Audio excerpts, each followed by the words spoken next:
Okay, so get this. Today we are going deep into some pretty intense territory. We're talking about the early signs a child might be on the path towards, well, psychopathy. Yeah, it's definitely a sensitive topic, no doubt. The goal here, though, isn't to just like slap a label on any kid, you know? Yeah. We're really trying to understand the research, what clinicians are observing, without sensationalizing. It's kind of like, you know how we try to understand those subtle tremors before an earthquake? Right. We're not saying every tremor means a huge quake, but recognizing those patterns, it can help us prepare, right? Exactly. And psychopaths may be a small percentage of the population, but they're linked to a lot of violent crimes, a disproportionate number. So understanding the early signs could be crucial, right, for intervention, maybe even prevention. Yeah, couldn't agree more. And that brings up a really important point. We can't actually diagnose a child as a psychopath. It's not done. The term psychopath itself, it's not a formal diagnosis. It's more of a concept, a way to describe a cluster of traits, a lack of empathy, manipulativeness, you know? So how do we even talk about this in kids then? I mean, what are the experts looking for? That's a great question. Clinicians often use something called conduct disorder, especially with what they call limited prosocial emotions. Basically, the child isn't showing remorse, guilt, empathy. These are the hallmarks of what we see in adults with psychopathy often. So that's like the big red flag, conduct disorder with limited prosocial emotions. It's a strong indicator a child might be at higher risk. But we gotta remember not every kid with this diagnosis will end up on that path. In fact, most won't. But it's serious enough to need attention and intervention. That makes sense. So let's get into these early signs, these red flags that researchers and clinicians have noticed. Our sources dive into 11 specific signs, and the first 3 are often grouped together as the McDonald triad? Yes, the McDonald triad. It's a bit controversial, to be honest. The link to later psychopathy, well, it's not a sure thing, but it's worth looking into. Absolutely. The first one in this triad is bedwetting, which, I mean, honestly seems kind of odd to me. Most kids grow out of that. What makes it a concern here? You're right. Bedwetting on its own is common. What's more worrisome is a pattern of, deliberate urination in really inappropriate places, like on furniture, even on other kids. That can be a sign a kid's trying to dominate and control, which could be an early sign of bigger problems later. Wait, so you're saying bedwetting might not just be an accident? It could be like a power play. Exactly. It's all about understanding the motivation, right? Is it accidental? Or is there a deliberate attempt to assert power and control? That's the key difference. Wow. Never thought of it that way. Okay, the second part of the McDonald triad is arson. Right. And again, it's about distinguishing healthy curiosity about fire, which, lots of kids have, from a darker fascination with fire's destructive power. Our sources mention a progression from fascination to actually setting things on fire. Can you tell us more about that? Yeah, it often starts with being totally preoccupied with flames, staring at candles, even seeking out pictures, videos of fires. But in kids who might be on this path towards psychopathy, this interest, it can escalate. They might start small, experimenting with how things burn, but sometimes it can lead to, full-blown arson. That's chilling. It seems like there's zero understanding of consequences, like a total disconnect between the act and the harm it causes. Yeah, you hit the nail on the head. There's a lack of empathy and remorse, a failure to connect the dots between the fire and, the potential for destruction and suffering. And that brings us to the third and maybe most disturbing part of that McDonald triad, hurting animals. This one is rough, and sadly, I think it's the one that often makes parents seek help for the first time. Sadly, that's often the case. It's a tipping point that forces parents to, face a terrifying reality. What we often see is a progression here, too, starting with an unusual interest in harming stuffed animals. I've heard of that.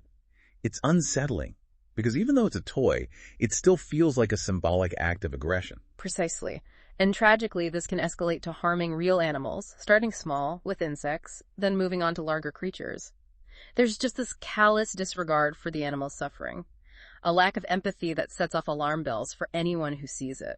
It's like they just don't see the animal as a living thing with feelings. Yeah, you're right. That's the core issue here. They can't recognize or relate to the pain and fear of another creature, and that inability to empathize, it's a core characteristic of psychopathy. So this McDonald triad, while not a guaranteed predictor, it definitely raises some serious red flags. Our sources also highlight other disturbing behaviors linked to potential psychopathy. One that really got to me was cheating and stealing. But not just from anyone. This is where it gets really interesting. What's different is these kids aren't just cheating or stealing from rivals or enemies. They're doing it to friends, neutral people, folks they have absolutely no reason to harm. So it's not just about getting what they want. There's something more going on. Absolutely.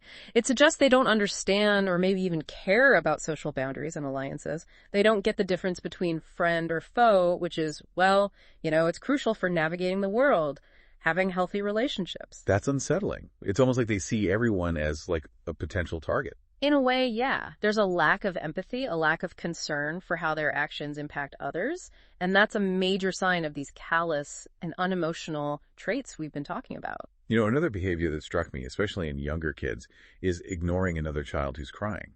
Yeah, that seemingly simple act can speak volumes. Kids who lack empathy often can't recognize or respond to distress in others. They might even see fear or submission as a challenge or even a threat, which makes them more likely to lash out. Wait, so instead of comforting another kid, they might see vulnerability as a chance to dominate. Unfortunately, that's a possibility. They might not be picking up on the emotional cues that signal distress and instead see it as weakness. And sadly, that can lead to more aggression. This is heavy stuff.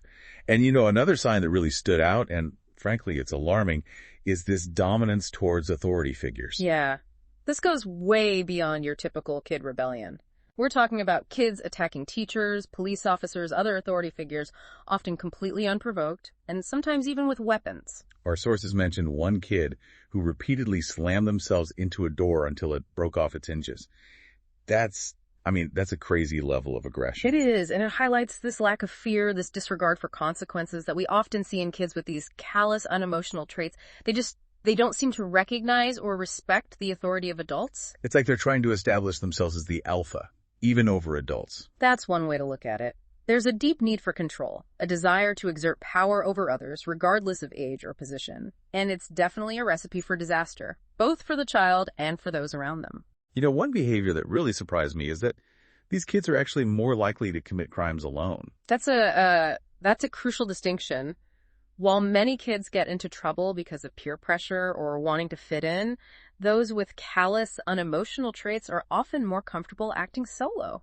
They don't need anyone's approval or encouragement to break the rules. That's a bit unsettling, to be honest. It means their moral compass is totally internal, not influenced by social pressure at all. Exactly. Their actions are often driven by their own internal desires and motivations, which can make them very difficult to predict and manage. Yeah, before the break, we were talking about some seriously alarming behaviors in children that could be linked to psychopathy. And, it's heavy stuff. It really is. Some of this is hard to even imagine. A child being so disconnected from, the feelings of others. But, if we're going to help these kids, we have to understand what's going on. Right. Absolutely. And, just remember, we're not trying to demonize these kids or make them seem like monsters. These are children who need our understanding and support, even when their behavior is challenging. You're right. Okay, so picking up where we left off, our sources talk about a really disturbing interest in disturbing images, specifically those involving death or injury. Can you tell us more about that? Sure. What we're seeing here is another manifestation of that lack of empathy we've been talking about. Some of these kids with callous, unemotional traits, they seem drawn to images of accidents, violence, even death. They might seek them out online or, even express a desire to actually witness those things in person. That's so disturbing. It's almost like they're trying to fill some kind of emotional void, but with, something that most of us find repulsive and horrifying. Yeah. It's a really strange disconnect, for sure. Their internal experience just doesn't seem to match the emotional responses of other people. They don't seem to grasp the gravity of death or the suffering it causes. It's like death is just a concept to them, not something with real-world consequences. Our source even mentions kids expressing a wish to see someone die, even if they don't want to be the one to, cause it. Yes, and that's a particularly chilling detail. It suggests a profound lack of empathy. An inability to understand the finality and impact of death, both for the person who dies and for everyone around them. Okay, so moving on, another trait our sources highlighted is this fearlessness of consequences. It's almost like, traditional punishment just doesn't work on these kids. That's a really common observation. These children often seem totally unfazed by, timeouts, scolding, even physical punishment. They just don't show the same fear or anxiety that other kids might experience when facing, well, consequences. It's like they have a different internal wiring, a different way of processing, like threats and rewards. I like that analogy. And what's fascinating is that, well, while they might not respond to punishment in the same way, they can still be motivated by rewards. So maybe positive reinforcement is a better approach than, like, traditional discipline. Potentially, yeah. It's all about figuring out what motivates them and using that to try and shape their behavior. That makes sense. Now let's talk about bullying. It's sadly common among, kids. But what makes it different in this context? The key difference lies in the motivation. For kids with callous unemotional traits, it's often not just about, power, possessions, or social status. It's about instilling fear and terror in their victims. So it's not about winning. It's about, like, breaking the other person. That's a good way to put it. There's almost a sadistic element to it, a desire to see their victims suffer. That's pretty dark. It makes you wonder how a child could, develop such a cold, callous outlook. And that brings us to a complex and often debated factor, the role of parenting. Right, because we all know that childhood experiences, especially those within the family, can have a huge impact on development. Absolutely. And the research suggests that certain parenting styles, particularly those characterized by, coldness, neglect, or abuse, can contribute to the development of these callous, unemotional traits. Children raised in those environments may not learn empathy, compassion, or respect for others. So it's like this terrible cycle. A child raised in a harsh, unloving environment might develop traits that make them, more likely to perpetuate that same cycle of abuse. That's definitely a concern, but it's important to remember it's not a simple cause and effect relationship. Some children raised in, difficult circumstances develop resilience and empathy, while others raised in loving homes might still struggle with these issues. Right, so it's never just one factor. It's a complex interplay of genetics, environment, and individual experiences. Exactly. But understanding the role of parenting, both the positive and the negative, is crucial for identifying children at risk and figuring out how to help them. Our source actually shared some pretty harrowing examples of parental abuse that could lead to a child developing these tendencies. Yes. And while it's tough to hear, it's important to acknowledge that some children face horrific abuse and neglect. These experiences can have a devastating impact on their development, making them more vulnerable to developing these callous, unemotional traits. It's heartbreaking to think about. But it's something we need to face if we want to break these cycles of illness and violence. I couldn't agree more. We need to shine a light on these issues and work towards a future where all children are, safe, nurtured, and given the opportunity to thrive. So before we move on to the topic of treatment and hope, I think it's important to acknowledge the weight of what we've discussed so far. This is really heavy stuff. You're right. This isn't lighthearted conversation. It's important to take a moment and recognize the gravity of the situation. These are real children facing real challenges, and they deserve our compassion and support, even when their behavior is, difficult to understand. So I think the big question on everyone's mind is there hope for these kids? Can they be helped? That's the million-dollar question. The good news is there's some cautious optimism about treatment. Research suggests that, intervening early can make a real difference. So what does treatment actually look like for kids showing these traits? Well, it often involves a combination of things. Therapy, medication, and a whole lot of family support. Therapy usually focuses on helping them develop, emotional regulation skills, building empathy, teaching them how to interact with others in a more positive way. So it's about giving them the tools to understand and manage their emotions and learn how to build healthy relationships. Exactly. And working with the family, that's absolutely key. It's about creating a supportive and structured environment, one that reinforces those positive behaviors. But our sources also mentioned some pretty serious challenges, when it comes to treating these kids, like the risk of agencies actually discharging them because of violent behavior. Yeah, that's a tough situation.